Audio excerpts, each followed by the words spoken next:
주님, 이 세상에 귀한 것을 쫓다가 시간을 낭비하고 이 세상의 명예와 자기 의와 자기의 오름을 쫓다가 인생이 다 멸망하고 맙니다. 주님, 우리는 오직 예수 그리스도께서 걸어가신 그 길을 걷게 하시고 그분이 사랑했던 그분이 보는 모든 것을 보게 하시고 그분의 마음을 얻어 영광의 자리에 오르게 해 주시옵소서. 예수 그리스도의 이름으로 간절히 기도드렸습니다. 아멘. 오늘은 실로 역정욕 7번째 시간이고요. 오늘은 네 번째 친구, 욥의 네 번째 친구, 백분 토론 하버드 엘리후라는 제목으로 하나님의 말씀을 전하고자 합니다. 람 종족 부스 사람 바라겔의 아들 엘리후가 이제 엘리바스 빌다 소발의 이야기를 듣고 또 그에 대한 욥의 반응을 듣고 이제 찾아와 이야기를 합니다. 람 종족은 이스라엘의 가장 좋은 혈통이에요. 다윗의 후손 유다 지파의 혈통입니다. 부스 가문이라는 것은 또 그 가문 중에서 가장 부자고 가장 존경받고 가장 대단한 가문입니다. 또 엘리후의 아버지 바라겔은 아주 큰 부자고 랍비죠. 이런 집안에서 태어난 엘리후는 그 기대와 부흥에 힘입어 외국에 나가서 엄청난 공부를 하고 어린 나이에 상당한 스펙과 재력과 능력과 스마트한 모습을 가지고 있는, 요즘 말로 하면 이제 엄친아죠. 엄친아.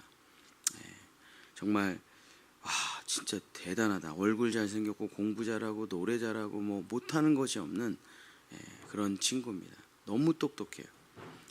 그래서 제가 뭘로 표현하면 좋을까 하다가 하버드 출신, 백분 토론에 나온 그 하버드 출신, 뭐 이런 사람도 있잖아요.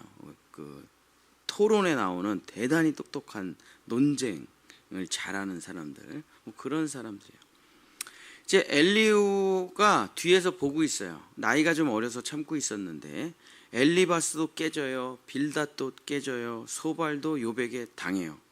그런 걸 보고 있다가 참지 못하고 야, 도저히 안 되겠다. 이제는 내가 나서야 되겠다. 욥기 32장 11절 12절. 보라, 나는 당신들의 말을 기다렸노라. 당신들의 슬기와 당신들의 말에 귀를 기울이고 있었노라. 내가 자세히 들은즉 당신들 가운데 욥을 꺾어 그의 말에 대답하는 자가 없도다. 그러니까 자기가 보기에는 다 욥에게 말싸움에서 져 보이는 거예요. 근데 이 엘리바스 빌다 소발은 욥을 꺾으려고 온 게 아니에요. 진짜 사랑해서 온 겁니다. 위로하려고 온 거예요. 근데 하다 보니까 어떻게 자기 입장만 변화하게 되긴 했는데, 근데 지금 엘리후의 목표가 뭐냐, 대화의 목표가 뭐냐, 욥을 꺾는 거예요. 답답하다 이거예요. 어떻게 저렇게밖에 말을 못하냐 이거예요. 내가 갖고 있는 이 배경과 스펙으로 진짜 욥을 아주 박살을 내리라, 욥을 아주 꺾어주리라 하면서 이 아주 젊고 똑똑한 엘리후가 욥이 겪고 있는 고통에 관심이 없어요. 욥의 아픔에는 관심이 없어요. 그냥 욥을 꺾고 싶은 거예요. 토론을 해서, 배틀을 해가지고. 단지 왜 사람들이 욥과 토론을 시작해서 백전백패를 하는가? 내가 반드시 논쟁과 토론을 통하여 욥을 꺾어주리라. 그래서 32장서부터 37장까지 다 대화가 어떻게 되냐면 이렇게 오고 가요. 대화가 3번 정도. 소발만 2번 하고 이렇게 말하고 저렇게 말하고 이렇게 말하고 저렇게 말하고. 그래서 이제 욥기가 대부분이 이제 친구들과의 대화로 이루어졌는데 엘리후는 대화가 없어요. 그냥 32장서부터 37장까지 엘리후가 그냥 다 쏟아붓습니다. 그냥 다 퍼부어요, 그냥. 그래서 욥은 한마디도 안 해요. 그리고 바로 하나님과의 대화로 이제 넘어가 버립니다. 그러니까 그냥 욥이 그냥 너무 황당하고 너무 뭐 할 말도 없고 그냥 폭풍처럼 쏟아붓는 말을 그냥 보고만 있는 거죠. 자기의 논리, 자기의 철학, 자기의 사상, 자기가 외국에서 배운 지식을 그냥 막 쏟아냅니다. 우리가 뭐 가끔 정책 토론하는 모습을 보면은 엄청난 학벌과 말재주를 가진 사람들만 나와가지고 토론을 해요. 근데 그 사람들의 토론을 보면은 이런 마음이 들죠. 이 사람들이 뭐 현장에 가보기는 한 사람들인가? 뭐 국민의 아픔을 가지고 이야기라도 나눠본 적이 있던가? 그동안의 정책의 문제에 대해서 뭐 동사무소든 뭐 현장이든 사람이든 만나가지고 이래서 이렇게 됐구나. 이 피해 상황과 대책에 대해서 뭐 관심이 있습니까? 아니죠. 국민적 화두가 딱 생기면 엄청난 A와 B가 나와서 서로 팍 토론하는데 이 두 사람의 마음속에는 내가 너를 꺾고 내가 스타가 되리라 뭐 이런 것만 있죠. 백성들은 사실 아무런 관심이 없습니다. 대단한 학력과 대단한 경험주의자, 대단한 관료들이 나와가지고 싸우지만 우리가 그걸 뭐라고 하냐, 탁상공론이라고 하죠. 탁상공론. 아무것도 되지 못하고 식탁에서 말장난만 하는. 제가 이제 철학과를 나왔기 때문에 이런 걸 잘 알거든요. 철학과를 졸업하고 얼마나 많은 책을 읽었는지 도서관에서 뭐 책 읽다 끝난 거예요. 철학과라는 게. 근데 제가 철학과를 졸업하면서 진짜 이런 생각이 들어요. 다 쓸데없는 말장난이지 이게 무슨. 진짜 아픈 사람들에게 이게 도움이 되냐? 진짜 힘든 사람들에게 이 철학이라는 게 도움이 되냐? 사상이라는 게 도움이 되냐? 아무짝에도 쓸모없어. 제가 그 철학과를 졸업하면서 마음에 공허함이 차더라고요. 책은 막 진짜 어마어마하게 읽었는데, 그래서 그 공허함과 그 텅 빔. 근데 사역이라는 걸 하면 그때 전도사 때 사역을 하는데 학교에서 배운 철학이나 사상이나 신학을 가지고 애들이 변화되지가 않아요. 변화되지 않습니다. 그런 거 가지고. 아이들은 제가 파주에서 사역을 했을 때였기 때문에 이혼한 사람 손들어 보면 한 80%예요. 엄마 아빠가 때리는 사람 손들어 한 20% 될 거예요. 제 주 사역이 뭐냐면 엄마 아빠가 때리면 밤에 걔를 데리고 승용차에 태워서 밤에 돌다가 아빠가 술이 덜 깨가지고 맨날 교회에서 이런 장의자에서 애들 재우고 이불 덮어주고 새벽에 밥 차려주고 학교 보내주고 그런 거였거든요. 근데 그런 상황에 있는 아이들에게 무슨 뭐 위로가 되겠습니까? 뭐가 되겠습니까? 그 친구 중에 한 명이 지금 사모가 됐는데 어저께 스승의 날 소고기를 엄청 보냈더라고요. 그래서 왜 그래? 그랬더니 애를 5을 낳아가지고 그 아동수당이 많아가지고 목사님이 그때 자기를 버리지 않고 기도해주고 돌봐주셔서 너무 감사하다고 소고기를 보내 지금. 그런 애들이에요. 그런 애들. 그 무슨 위로가 되고 무슨 힘이. 근데 제가 그 자꾸 학교에서 배운 종교 철학적 신학적인 것을 가지고 설교하고 막 하는데도 애들이 변화되지가 않아가지고 어느 날 금요 철야 때 눈물을 흘리며 기도를 하는 거예요. 왜 우리 애들은 정말 이 어려움을 딛고 나오지를 못할까? 근데 그때 기도하다가 들었던 찬양이 뭐였냐면 세상 모든 민족이 구원을 얻기까지 쉬지 않으시는 하나님, 이 찬양이었거든요. 물이 바다 덮음같이. 근데 그 찬양을 듣다가 제가 와그르르 무너졌어요. 저는 철학이니까 맨날 말싸움만 하는 거예요. 신학이니까 맨날 말싸움만 하는 거예요. 근데 그 CD에 나오는 찬양의 가사가 뭐였냐면 세상 모든 민족이 구원을 얻기까지 쉬지 않으시는 하나님. 하나님은 말싸움을 안 해요. 하나님은 논쟁과 변론을 하지 않습니다. 하나님은 현장에 있어요. 항상 그들을 끌어안고 그들을 먹이고 그들을 입히지 뭐 A가 옳으냐 B가 옳으냐 이런 거에 별 관심이 없어요. 사도 바울이 목회 서신에 가장 많이 하는 말이냐면 너는 쓸데없는 변론을 하지 말고 말씀과 기도로 거룩해져라. 너의 진보를 나타내라. 항상 이런 말이 있죠. 이 논쟁이라는 게 해결할 수 있을 것 같은데 그게 해결이 안 돼요.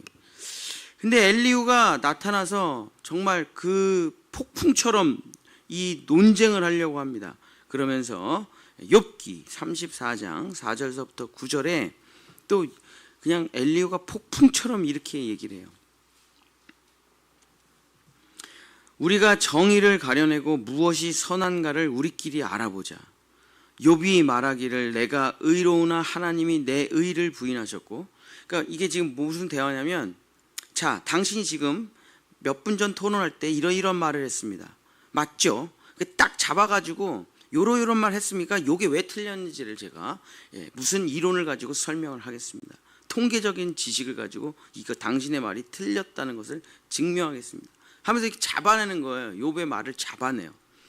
욥이 말하기를 내가 의로우나 하나님이 내 의를 부인하셨고 내가 정당함에도 거짓말쟁이라 하였고 나는 허물이 없으나 화살로 상처를 입었노라, 이렇게 말씀하셨죠. 그리고 그걸 딱 잡아요. 말꼬리를 잡는다 그러죠. 그래갖고 공격하려고, 아 당신의 마음이 이렇구나 이런 게 아니라 그 말을 잡아가지고 공격하려고 싹 다 외우고 있는 거예요. 어떤 사람이 욥과 같으랴. 욥이 비방하며 물 마시듯 하며 악한 일을 하는 자들과 한패가 되어 악인과 함께 다니면서 이르기를 사람이 하나님을 기뻐하나 무익하다 하는구나 하면서 엘리후가 막 폭풍처럼 얘기하는데 전부 공격이에요. 전부 말꼬리 잡는 거예요. 전부 비난이에요.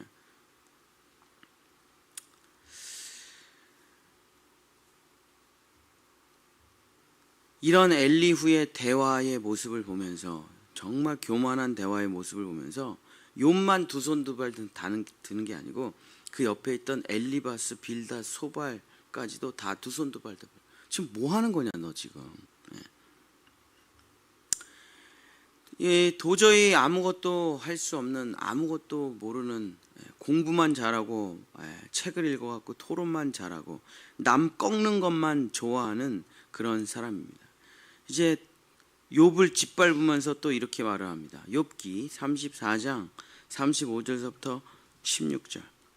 그러면서 쫙 얘기를 하고 뭐라 그러냐. 욥 너 학교 어디 나왔어? 욥 너 이런 책 읽어봤어? 이런 신학자의 얘기 알아? 이런 철학자의 말 알아?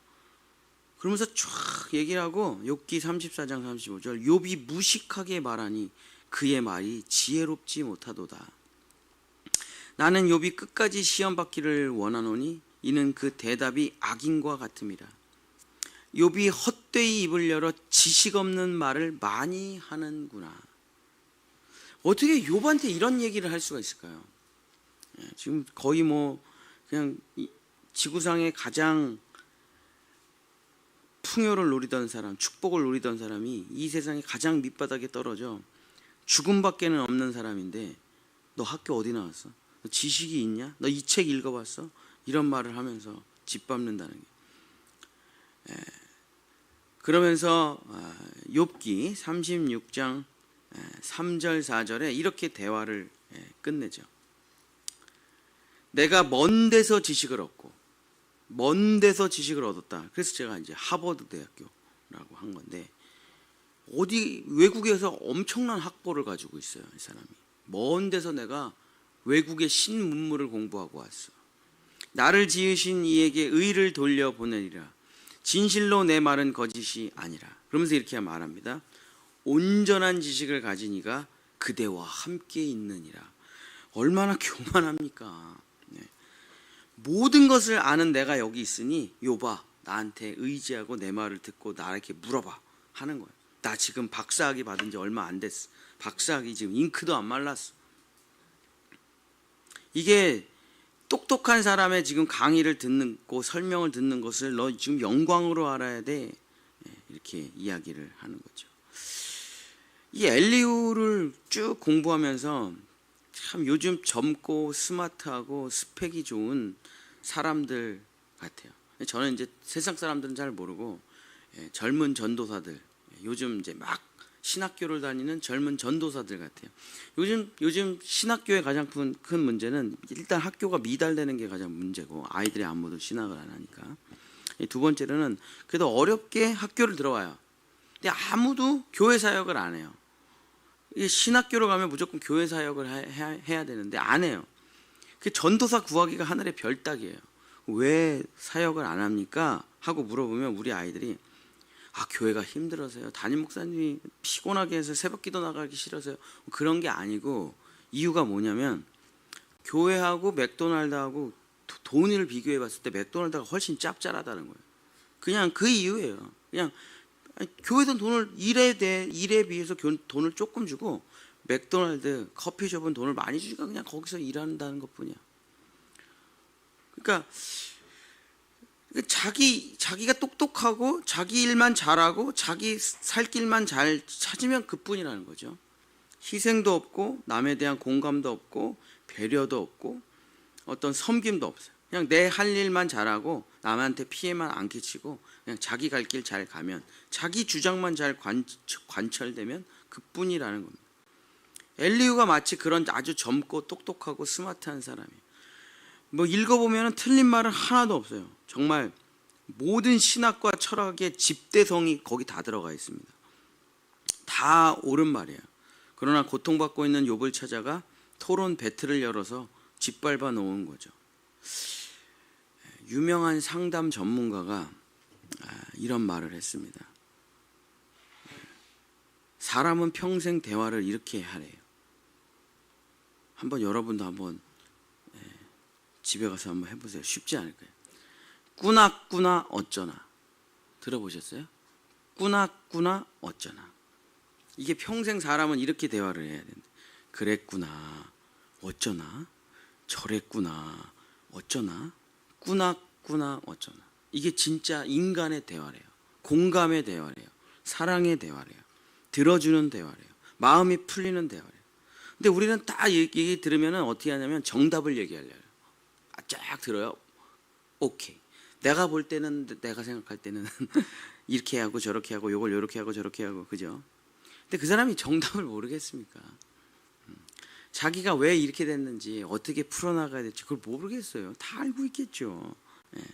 근데 사람이 말을 하는 건 정답을 가르쳐달라고 말을 하는 게 아니라 자기의 마음을 쏟아내고 그 마음을 공감하려고 하는 건데, 엘리후처럼 그냥 막 토론을 해버리고 100분 토론을 해버리니까 내가 너랑 다시는 얘기를 안 한다 하고 이렇게 끝나게 되는 거죠. 사랑하는 성도 여러분, 이제 친구들과의 모든 대화의 그 긴 여정을 마칩니다. 율법주의자 엘리바스. 모든 것은 죄로 비롯됐더니 회개하고 하나님께로 돌아오라. 신학자 빌닷. 하나님은 옳으시고 하나님은 선하시고 하나님은 실수가 없으시다. 하나님께로 돌아오라. 신비주의자 소발. 다 때가 있고 다 물 흐르듯이 흘러가고 다 그런 거야. 인생은 그런 거야. 신비주의자 소발. 정말 수천 수만 권의 책을 읽은 박사 이론과 엘리후. 그 누구도 욥의 마음을 위로하지 못했고, 그 누구도 욥의 마음을 시원케 하지 못했고, 그 누구도 욥의 상황을 해석해내지 못했습니다. 고통이란 무엇인가? 풀지를 못해. 이거를. 아픔이란 무엇인가? 왜 나에게 이런 고난이 찾아왔는가? 이거는 풀지 못하는 숙제예요. 여러분이 이걸 꼭 기억하시기 바랍니다. 욥기의 주제가 뭐냐? 고통을 풀 수가 없다는 거예요. 고통을 해석해낼 수가 없다는 거예요. 어떤 아이가 소아마비로 태어났습니다. 왜 그렇습니까? 어떤 아이가 눈이 멀어서 시각장애인으로 태어났어요. 왜 그렇습니까? 우리 홀트 아동복지회나 무슨 뭐 기관에 들어가면 정말 이 사람인가 이런 사람이 많아요. 이 사람인가? 무슨 뭐 하고 뭐 제가 홀트 아동복지 봉사를 갔는데 밥을 먹을 수 있는 인지력이 없어요. 밥을 먹을 수 있는 인지력. 그래갖고 선생님들이 삼시세끼를 어떻게 밥을 먹이냐면 애를 귀싸대기를 때립니다. 그럼 애가 울어요. 아프니까. 그럼 그때 밥을 주는 거예요. 밥을 주면은 자기가 밥을 이렇게 떠먹을 수 있는 인지력도 없어요. 그러니까 아침, 점심, 저녁 때리고 애한테 울면 밥을 먹이고. 사람입니까 그게? 왜 태어났습니까 이 아이들은? 풀 수 없다니까요. 몰라요. 왜 그런지 모른다니까요. 뭐 환경의 문제다, 뭐 DNA의 문제다, 뭐 어쩌고 저쩌고다, 다 뭐 그냥 그런가 보다 하는 거죠. 어떻게 그 아픔과 고통을 풀 수가 있어요? 내가 지금 겪고 있는 아픔과 상처를 어떻게 풀 수 있어요? 누구 때문에 그래요? 무엇 때문에 그렇습니까? 아니잖아요. 그죠? 고난은 풀 수가 없는 숙제예요. 그래서 고통이에요. 그래서 아픔이에요. 풀려고 하지 마십시오. 해석하려고 하지 마십시오. 근데 성경은 고통에 대해서 고통이 무엇 때문이다라고 해석하진 않는데, 성경에 고난이라는 성경 구절을 다 찾아보면은 반드시 같이 나오는 단어가 있어요. 제가 중요한 거 몇 구절만 한번. 누가복음 24장 26절에 그리스도가 이런 고난을 받고, 그래서 고난이라는 단어가 나오면 반드시 따라오는 단어가 있습니다. 자기의 영광에 들어가야 할 것이 아니냐 하시고. 그래서 고난과 영광이 항상 같이 나와요. 로마서 8장 17절, 자녀이면 또한 상속자 곧 하나님의 상속자요 그리스도와 함께한 상속자니 우리가 그와 함께 영광을 받기 위하여 고난도 함께 받아야 할 것이니라.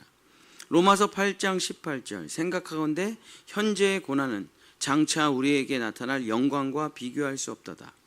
히브리서 2장 9절, 오직 우리가 천사들보다 잠시 동안 못하게 하심을 입은 자 곧 죽음의 고난을 받으심으로 말미암아 영광과 존귀로 관을 쓰신 예수를 보니.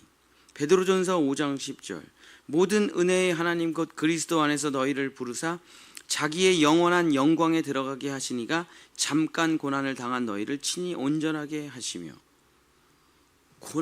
고난이라는 모든 단어에 함께 결론으로 뭐가 나옵니까? 영광. 자, 고난이 뭔지는 몰라요. 왜 이런 일이 일어난지 몰라요. 근데 그 고난이라는 그 길의 끝에 고난은 고난으로 끝나지 아니하고, 이 고난이 끝날 때 무엇으로 끝난다고 성경은 말하고 있습니까? 영광으로. 자, 우리의 신앙생활의 핵심이 뭡니까? 십자가와 부활. 십자가는 고난을 상징하고 부활은 영광을 상징하죠. 우리가 늘 하는 말 있죠. No cross, no cross, no crown. No pain, no gain. 그죠? 여러분이 아마 자녀들한테 제일 많이 하는 말이 고난을 통해서 영광을 얻으라는 말일 거예요. 그게 뭐 여러 가지 형태로 나오죠. 공부를 열심히 해라. 고난을 통해 영광을 얻어라. 기술을 배워서 좀 사회에 쓸모 있는 사람이 되라. 고난을 통해 영광을 얻어라. 운동 열심히 해서 금메달을 따라. 다 똑같은 말이잖아요. 고난을 통해 영광을 얻으라는 말이잖아요. 사랑하는 우리 본향의 성도 여러분, 아이들이 막 몸부림치죠. 내가 왜 고난을 당해? 내가 왜 공부해야 됩니까? 내가 왜 책 읽어야 돼요? 내가 왜 영어 해야 돼요? 내가 왜 수학해야 돼요? 내가 왜 꿈을 키워야 됩니까? 내가 왜 잠 못 자면서 이렇게 열심히 살아야 됩니까? 장차 올 영광을 모르니까 네가 지금 이런 말을 하는 것뿐이야. 장차 올 영광을 알면 넌 아마 하루 종일 공부만 하게 될 거야. 네가 몰라서 그렇지. 근데 우리가 아이들한테 그 말을 하지만 우리도 마찬가지죠. 그죠? 이 십자가의 길도 마찬가지입니다. 고난의 길이 없이 어떻게 영광에 오를 수가 있겠습니까? 예수 그리스도의 십자가에서 함께 죽는 거 없이 어떻게 부활할 수가 있겠습니까? 사랑하는 우리 본향의 성도는 그냥 고난을 풀려고 하지 말고, 고난에서 도망치려고 하지 말고, 고난을 해석하려고 하지 말고, 고난을 온전히 걸어가시는 여러분 되시기를 예수님의 이름으로 축복합니다. 고난을 걸어갈 때 욕이 나와요. 고난을 걸어갈 때 불평이 나와요. 고난을 걸어갈 때 원망이 나오고 미움도 나오고 막 다 나옵니다. 근데 그 고난의 길을 걸어갈 때 내 속에서 나오는 불평, 원망, 저주, 이해할 수 없음, 믿음이 흔들림, 의심과 불안, 염려, 그게 뭡니까? 내 속에 있는 모든 썩은 악취들이 나오는 거예요. 고난을 걸어갈 때 내 속에 있는 밑바닥에 있는 것들이 다 토설되는 거예요. 고난을 걸어갈 때 내 모든 죄악들이 회개되는 거예요. 그래서 그 고난이 괴롭지요. 죽고 싶죠. 벗어나고 싶죠. 하루라도 빨리 끝내고 싶죠. 그러나 그 고난의 길을 걸어갈 때 온전히 다 걷는 자가 마지막에는 하나둘씩 죄악과 그 더러움이 떨어지고, 마지막에 그 고난의 길에 마지막에 탁 쓰러져 가지고 더 이상은 못하겠다 하고 탁 쓰러져서 눈을 떠보면 어디입니까? 영광의 자리에 있다니까요. 영광의 자리. 사랑하는 우리 본향의 성도 여러분, 정말 고난의 길을 진짜 뭐 어떻게 할 말이 없어요. 뭐 제가 뭐 몇 마디 한다고 위로가 되겠습니까? 뭐 말은 그렇죠. 마지막엔 영광이 올 것입니다. 알아도 힘들어요. 그게 알아도 힘들어. 그러나 진짜 그냥 제가 청년들한테 제일 많이 하는 말이에요. 이게 집회 가서 자살하지만 않으면 좋은 날이 반드시 온다. 지금 너희들 죽을 것 같지, 괴로울 것 같지, 뭐 안 되는 것 같지, 아니 다 지나간다니까. 별거 아니야. 세월이 지나가면 뭐 누구랑 헤어졌네, 취업이 안 됐네, 수능 점수가 안 나왔네, 뭐가 안 됐네. 세월이 지나면 아무것도 아니잖아요, 그죠? 아무것도 아니에요. 그 당시엔 죽을 것 같은데 세월이 지나면 아무것도 아닙니다. 그 고난의 길을 온전히 걸어가시는 여러분 되셔서 영광의 면류관을 쓰시기를 예수님의 이름으로 축복합니다. 기도하겠습니다. 주님, 우리를 왜 이 십자가의 길로 인도하시는지 우리는 알지 못합니다. 왜 다른 사람은 겪지 않는 고난을 내가 겪는지 나는 알지 못합니다. 또 왜 이렇게 고난이 많은지 또 나는 알지 못합니다. 왜 이렇게 억울하고 왜 이렇게 힘들고 왜 이렇게 도대체 되지 않는지 나는 알지 못합니다. 그러나 주님께서 우리를 이 길로 인도하시는 데는 반드시 뜻과 계획이 있으심을 내가 알고 있습니다. 나의 달려갈 길을 마치고 믿음을 지키고 내가 정말 모든 불순물들이 다 제거되어 정금같이 나오고 영광에 이를 수 있도록 주여, 내가 정말 죽음이라는 게 찾아와서 정말 지옥으로 들어가기 전에 정말 이 고난 가운데 온전히 주님을 만날 수 있도록 역사하여 주시고 인도하여 주시옵소서. 여호와는 내게 복을 주시고 너를 지키시기를 원하며 여호와는 그 얼굴을 내게 비추사 은혜 베푸시기를 원하며 여호와는 그 얼굴을 내게로 향하여 드사 평강 주시기를 원하노라. 아멘. 우리 주여 한번 부르시죠.